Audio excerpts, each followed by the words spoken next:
Hi hello friends, എല്ലാ കൂട്ടുകാർക്കും മഴതോരും മുമ്പേ സീരിയലിൻ്റെ ഇനി വരാൻ പോകുന്ന അപ്കമിങ് നല്ല ഒറിജിനൽ എപ്പിസോഡിൻ്റെ റിവ്യൂയിലേക്ക് തന്നെ സ്വാഗതം കേട്ടോ.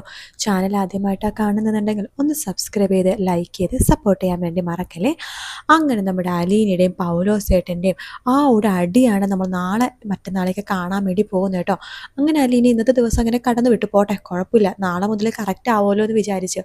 കാരണം മീനൊക്കെ മുറിക്കുമ്പോൾ തലക്കൊരു കഷ്ണവും വാലിൻ്റെ ഒരു വലിയ കഷ്ണവും തന്നെ മുറിച്ച് കണ്ട നടുക്കിലെ പീസ് മാത്രമാണ് എടുക്കുന്നത് കേട്ടോ. അത് ചോദ്യം ചെയ്ത അലീനെ പൗലോസേട്ടൻ തിരിച്ചു വഴക്ക് പറയണ്ട. എൻ്റെ കൊച്ചേ, ഈ അടുക്കള വട്ടമൊക്കെ എൻ്റെ ഏരിയയാണ്, ഇവിടെ കയറി ഇടപെടാൻ നോക്കണ്ട, ഞാൻ ഇടപെടും. അത് പൗലോസേട്ടനല്ല, എൻ്റെ അച്ഛൻ സ്റ്റാൻലി പറഞ്ഞാലും ഞാൻ ഇതിൽ ഇടപെടും എന്ന് പറഞ്ഞിട്ട് അലീന അപ്പുറത്തേക്ക് പോകുന്നുണ്ട്. അപ്പോൾ ആ ഒരു ഭാഗമാണ് ഇന്നത്തെ എപ്പിസോഡിൽ കാണിച്ചത്. നാളെ സ്റ്റാൻലി എടുത്ത് വന്നിട്ട് പൗലോസ് പരാതി പറയാണ്. സാറിൻ്റെ മോളൊക്കെ തന്നെയാണ്, ശരിയാണ്, പക്ഷെ അടുക്കളയിൽ ആവശ്യമില്ലാതെ കയറി ഇടപെടുവാണ്, അതങ്ങനെ ചെയ്യാൻ പാടില്ല, ഇതിങ്ങനെ ചെയ്യാൻ പാടില്ല. വേലക്കാരത്തെ കൊണ്ടുപോകണ ആ പഴകിയ പച്ചക്കറിക്കും മീനിൻ്റെ വേസ്റ്റിന് പോലും കണക്ക് പറഞ്ഞുകൊണ്ടിരിക്കുകയാണ്. സാറേ എങ്ങനെ ആയിക്കഴിഞ്ഞാൽ എനിക്ക് അടുക്കളയിൽ ഒരു സ്വാതന്ത്ര്യം ഉണ്ടാവില്ല. എനിക്ക് പഴയ പോലെ വെച്ച് വിളമ്പുണ്ടാക്കി തരാൻ പറ്റില്ല. ഞാൻ സാറിനെല്ലാം ഫ്രഷ് ആയിട്ടല്ലേ സാറ് വേണ്ടത്. അപ്പോൾ പച്ചക്കറി അവിടെയും ഇവിടെയും ചെയ്യുന്നതൊക്കെ ഞാൻ കുറച്ച് മുറിച്ച് കളയും. അത് ആ പെൺകുട്ടിക്ക് പിടിക്കുന്നില്ല.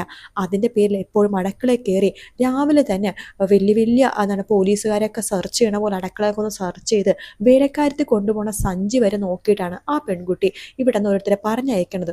ശരി, ഞാൻ നോക്കിക്കോളാം എന്ന് സ്റ്റാൻലി പറയുന്നുണ്ട്. താൻ തൻ്റെ പണി നോക്കിക്കോ എന്ന് പൗലോസിനോട് പറഞ്ഞിട്ട് പൗലോസിനെ അടുക്കളയിലേക്ക് വിടുക കേട്ടോ. ശേഷം സ്റ്റാൻലി നേരെ അലീനയുടെ അടുത്തേക്ക് പോകുന്നുണ്ട്. അലീന, എന്താ പപ്പ, നിൻ്റെ അടുത്ത് അടുക്കളയിലേക്ക് പോകരുതെന്ന് ഞാൻ പറഞ്ഞിട്ടില്ലേ? അടുക്കള നിൻ്റെ ഏരിയയല്ല, പിന്നെ നീ എന്തിനാ അവിടേക്ക് പോണത്? അത് കൊള്ളാം, ഇവിടെ ഇന്ന ഏരിയ എനിക്കല്ല, അങ്ങനെയൊക്കെ ഉണ്ടോ പപ്പ? അടുക്കളയാണെങ്കിലും ഞാൻ കയറിയ എന്താ കുഴപ്പം? അടുക്കളയിൽ കയറുന്നതിന് കുഴപ്പമില്ല, പക്ഷെ അവിടെ പണിയെടുക്കണവരെ എന്തിനാ ഭരിക്കാൻ നിൽക്കണത്? അവരൊക്കെ വർഷങ്ങളായിട്ട് ഇവിടെ ഉള്ളതാ. ഓരോന്നും എന്തൊക്കെയാ എവിടെയൊക്കെയാണ് ചെയ്യേണ്ടതെന്ന് അവർക്ക് നന്നായിട്ട് അറിയാം. അത് നീ ചോദ്യം ചെയ്യാനൊന്നും നിൽക്കണ്ട. നോക്ക്, നിന്നോട് പലവട്ടം ഞാൻ പറഞ്ഞിട്ടുണ്ട്, അടുക്കളയിൽ കയറി ആരോടും ഒന്നിനും വഴക്കിന് പോകരുതെന്ന്. ഇതിപ്പോൾ നീ ഇന്നും ഇന്നലെയും തുടങ്ങിയതല്ല, ഇവിടെ വന്ന ദിവസം മുതൽ നീ അടുക്കള എന്ന് പറഞ്ഞ വിചാരം മാത്രമേ ഉള്ളൂ. അലീന പറയണ്ട്. അതെ പപ്പ, നമ്മളൊക്കെ മനുഷ്യന്മാരാ, നമ്മളൊക്കെ എന്തിനാണ് ജീവിക്കണത്? അവസാനം ഭക്ഷണം കഴിക്കാൻ വേണ്ടിയിട്ടാണ്. ആ ഭക്ഷണം ഇങ്ങനെ വേസ്റ്റ് ചെയ്ത് കളയുമ്പോൾ എനിക്ക് നല്ല കുറ്റബോധമുണ്ട്. അതുകൊണ്ടാണ് ഞാൻ ആ പൗലോസേട്ടനെ ചോദ്യം ചെയ്തത്. വേലക്കാരത്തെ കയ്യിലാണെന്നുണ്ടെങ്കിൽ ഒരുപാട് കവർ, വലിയ കവറായിട്ട് തിരിച്ചു കൊടുത്ത് ആ കവറിൽ നിറച്ചും പച്ചക്കറി, ഇവിടെ നിന്ന് വേസ്റ്റ് ചെയ്ത മീൻ, വേസ്റ്റ് എന്ന് വെച്ചാൽ നടുക്കിലെ കഷ്ണം മാത്രമാണ് മീനിനെടുക്കുന്നത്. അതെ, അതങ്ങനെ തന്നെയാണ്. കാരണം എനിക്കിഷ്ടമല്ല തലയും വാലും. ശരി, അവിടെ നിന്ന് ചെറിയ കഷ്ണം വെട്ടിക്കളഞ്ഞാൽ പോരെ? ദേ അലീനെ, ഇനി നമ്മൾ തമ്മിൽ പിണങ്ങും. ഞാൻ പലവട്ടം പറഞ്ഞു ഇത് കാര്യത്തിൽ നീ ഇടപെടാൻ നിൽക്കണ്ടെന്ന്. പൗലോസാണ് അടുക്കള കാര്യങ്ങൾ നോക്കണത്, തോട്ടക്കാര്യങ്ങൾ നോക്കാൻ ഒരു ചേട്ടൻ, ഡ്രൈവർ പണിക്ക് ഒരാൾ, അങ്ങനെയൊക്കെയാണ്. അതങ്ങനെ തന്നെ തുടരും, അതിൽ നീ ഇടപെടുമൊന്നും വേണ്ട എന്ന് അലീനടുത്ത് വീണ്ടും നമ്മുടെ സ്റ്റാൻലി പറയാട്ടോ. പക്ഷെ അലീന അതൊന്നും തന്നെ മൈൻഡ് ചെയ്യുന്നില്ല. പൗലോസിന് ഭയങ്കര സന്തോഷമാണ്. ആ ഡ്രൈവർ ചേട്ടനോട് പറയുന്നുണ്ട്, ആ പെൺകൊച്ചുണ്ടല്ലോ, നമ്മുടെ മുതലാളിയുടെ മകളാന്ന് പറഞ്ഞ് നടക്കുന്ന പെൺകൊച്ച്, അവൾക്ക് ഇന്ന് വയറ് നിറച്ചും കിട്ടി, ഇനി അവൾ അടുക്കളയിൽ കയറി പെരുമാറുമെന്ന് തോന്നുന്നില്ല എന്നൊക്കെ ഡ്രൈവറോട് വലിയ വീമ്പ് പറയുന്നുണ്ട്. ആ സമയത്ത് വീണ്ടും അടുക്കളയിലേക്ക് അലീന വന്നിരിക്കുന്നു. പൗലോസ് പറയുന്നുണ്ട്, അല്ല അലീനയെടുത്ത് ഇവിടെ വരരുതെന്നല്ലേ കേണൽ സാർ പറഞ്ഞിരിക്കുന്നത്? ഞാൻ വരും, ഞാൻ പറഞ്ഞില്ലേ, സാക്ഷാൽ ദൈവം തമ്പുരാൻ വന്ന് പറഞ്ഞാൽ പോലും ഞാൻ അടുക്കളയിലേക്ക് വരും. അല്ല ഇന്നെന്താ കവറിൽ കൊണ്ടുപോകണത് നോക്കട്ടെ എന്ന് പറഞ്ഞിട്ട് ആ ചേച്ചിയുടെ കവർ തുറന്ന് നോക്കുമ്പോഴേക്കും അതിൽ പാലിൻ്റെ പാക്കറ്റ് എല്ലാം ഉണ്ട് കേട്ടോ. പാലിൻ്റെ പാക്കറ്റ് നോക്കുമ്പോൾ അലീന ചോദിക്കേണ്ടത്, ഇതെന്താ പാലിൻ്റെ പാക്കറ്റ്? ഇത് നാളെയും കൂടി ഡേറ്റ് ഉണ്ടല്ലോ. അതെ, നാളെയും കൂടി ഡേറ്റ് ഉണ്ട്, പക്ഷേ നാളെ കഴിഞ്ഞിട്ട് ഡേറ്റ് ഇല്ലല്ലോ. ഇവിടെ 2 ദിവസം ഡേറ്റുള്ള സാധനങ്ങൾ മാത്രമേ എടുക്കാറുള്ളൂ. ഇത് എക്സ്പയർ ആവാനായി, ഇന്ന് രാത്രി കഴിഞ്ഞാൽ അത് എക്സ്പയർ ആയി, അപ്പോൾ അതുകൊണ്ട് അവൾ കൊണ്ടുപോയിക്കോട്ടെ. പറ്റില്ല, ഇത് പറ്റില്ല ചേച്ചി, കവറിലെ സാധനങ്ങൾ മര്യാദയ്ക്ക് ഇവിടെ വെച്ചിട്ട് പോയിക്കോ. ബാക്കിയുള്ള ഫുഡും കാര്യങ്ങളൊക്കെ കൊണ്ടുപോകാം, പക്ഷേ ഇതൊക്കെ കുറച്ച് കൂടുതലാണ്, മുതലെടുക്കരുത് ഒരാളെ എന്നൊക്കെ പറയാണ്. പൗലോസിനെ കൊണ്ട് ദേഷ്യം വരാട്ടെ, ഈ ജോലി ഞാൻ കൊണ്ട് നിർത്തി വെക്കുകയാണ്, ഈ ജോലി എനിക്കിനി വേണ്ട എന്നൊക്കെ പറഞ്ഞിട്ട് ആകെ ദേഷ്യത്തിൽ നേരെ സ്റ്റാൻലിയുടെ അടുത്തേക്ക് പോവാണ്. കേണൽ സാറേ, ഇത് ശരിയാവില്ല. ആ പെൺകൊച്ച് വീണ്ടും അടുക്കളയിൽ കയറി ഭരണം തുടങ്ങി. ശരി, ഞാൻ നോക്കിക്കോളാം എന്ന് പറയാണ്. ശേഷം അലീനയായിട്ട് സ്റ്റാൻലി ഭയങ്കര വഴക്കാവാട്ടോ. അതിൻ്റെ പേരിൽ അലീന സ്റ്റാൻലി എടുത്ത് മിണ്ടാതേക്ക് ഇരിക്കുന്നുണ്ട് 2 ദിവസം കേട്ടോ. പിന്നെ അലീന പറഞ്ഞത് സത്യമാണെന്ന് സ്റ്റാൻലിക്ക് മനസ്സിലാവാണ്. അതുകൊണ്ട് തന്നെ പൗലോസിൻ്റെ കള്ളത്തരം ഒരിക്കൽ സ്റ്റാൻലി തന്നെ കൈയോടെ പിടിക്കുകയാണ്. സ്റ്റാൻലി പൗലോസിനെ അവിടെ നിന്ന് പറഞ്ഞു വിടുക കേട്ടോ. ഒരിക്കലും പൗലോസ് വിചാരിക്കില്ല കേട്ടോ സ്റ്റാൻലി ഇങ്ങനെ പറഞ്ഞു വിടുമെന്ന് വിചാരിക്കുന്നില്ല കേട്ടോ. പക്ഷേ തൻ്റെ മോളുടെ സന്തോഷത്തിന് വേണ്ടിയും പിന്നെ കുറേ കള്ളത്തരങ്ങൾ കാണിക്കുന്നത് കൊണ്ട് തന്നെ നമ്മുടെ ലാലിച്ചൻ പൗലോസിനെ ജോലിയിൽ നിന്ന് പിരിച്ചു വിടാണ്. പൗലോസ് ശരിക്കും പെട്ടുപോയി കേട്ടോ. പിന്നെ പൗലോസ് കയ്യും കാലൊക്കെ പിടിച്ചിട്ടാണ് കയറണത്. അത് കുറച്ച് നാൾ കഴിഞ്ഞിട്ടാണ്. എന്തായാലും നാളെ നമ്മുടെ സ്റ്റാൻലി മലിനി തമ്മിൽ ഭയങ്കര വഴക്കാണ് ഉണ്ടാവണത്. അതേസമയം വൈജയന്തി വീണ്ടും ബാലചന്ദ്രനോട് സ്നേഹം കൂടാനും പ്രണയം നടിക്കാനും വേണ്ടി അടുത്തു കൂടുന്നുണ്ട് കേട്ടോ. ബാലചന്ദ്രൻ തിരിച്ചു വരുമ്പോഴേക്കും, ഓഫീസിൽ നിന്ന് തിരിച്ചു വരുമ്പോഴേക്കും എന്തെങ്കിലും കഴിച്ചായിരുന്നോ, ചായ എടുക്കട്ടെ എന്നൊക്കെ ചോദിച്ച് നല്ല ഭാര്യയാവാൻ വേണ്ടി ഒരുങ്ങുകയാണ് വൈജയന്തി. പക്ഷെ ബാലചന്ദ്രന് വൈജയന്തി എത്രയൊക്കെ ഭാര്യ ചമഞ്ഞാലും വൈജയന്തിനെ ഇഷ്ടമല്ല എന്ന് പറഞ്ഞാൽ ഇഷ്ടമല്ല.